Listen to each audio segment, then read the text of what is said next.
এই যে দুজন বললাম লিডার অফ অপোজিশন, যাই হোক, তার মধ্যে একজন যে লিডার অফ অপোজিশন আমরা জানতাম, শুভেন্দু অধিকারী, এক সময় পাঞ্জাবি শিখদের দেখে বলেছিল তোমরা খালিস্তানি।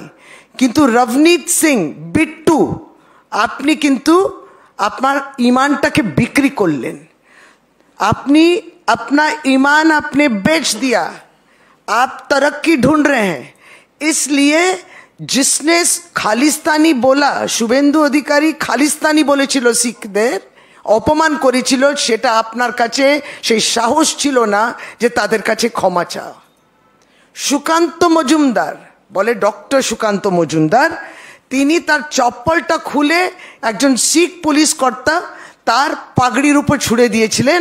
রবনীত সিং বিট্টু, আজকে আপনি তাদের সঙ্গে মঞ্চে বসে আপনি নিজের, যেমন বললাম, ইজ্জতটা বিক্রি করলেন এবং শিখ সম্প্রদায়ের পাশে আপনারা দাঁড়ালেন না। বাংলার শিখ মানুষরা তারা আজকে এটা দেখে নিলেন।